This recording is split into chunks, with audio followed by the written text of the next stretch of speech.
د نوي کال په مناسبت د پرځول شوي ولسمشر محمد اشرف غني پیغام. اشرف غني په دغه پیغام کې څه ویلي؟ ملګرو که تاسې هم غواړئ چې پوه شئ د ویډیو تر پای راسره پاتې شئ او د تازه او مهمو خبرونو لپاره در سره پښتو وایس نیوز چینل سبسکرایب کړئ. اشرف غني وایي طالبانو افغانستان کې بېساري استبدادي نظام رامنځته کړی. له واکه پرځول شوی افغان ولسمشر محمد اشرف غني وایي اوس تر بل هر وخت ډیر د ملي ډیالوګ پیلولو ته اړتیا ده.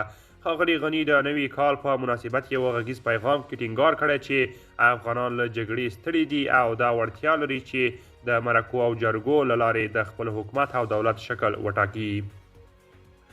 نوموړي دې پیغام کې چې نن خپور شو دغه راز ټینګار وکړ چې د نړیوال مشروعیت لپاره د نظام کورنۍ مشروعیت یوه شرط ده.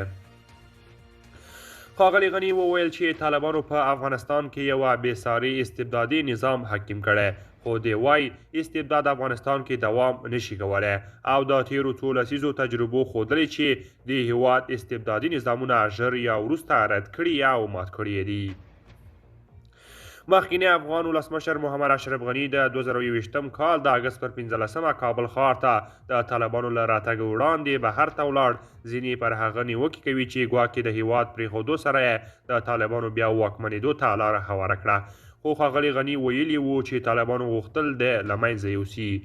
ښاغلي غني په دې 12 دقیقې غږیز پیغام کې د راتلونکي لپاره پر ګډې مبارزې او تفاهم ټینګار سره وویل چې له تیارو د وتلو لپاره باید مبارزه د ټولو په ګډون د ټولو د حقونو د تأمین او د هر ډول تاوتریخوالي په ردولو ترسره شي. ښاغلي غني یوه ورځ وروسته له هغې د ګډې مبارزې او تفاهم خبرې کوي چې د طالبانو مخالفو سیاستوالو چې د افغانستان د ژغورنې ملي شورا اډانه کې له هیواده بهر راټول شوي دي د سولې او ثبات لپاره یوه طرحه وړاندې کړه. نړیواله ټولنه هم د افغانانو ترمنځ د خبرو اترو پلاوي ده او ټینګار کوي چې طالبان باید د دوحې له ژمنې سره سم یو ټول ګډونی حکومت رامنځته کړي. قدرمنو دوستانو دا و زموږ د نن ورځې چمتو کړی خبر. تر بیا ښه وخت.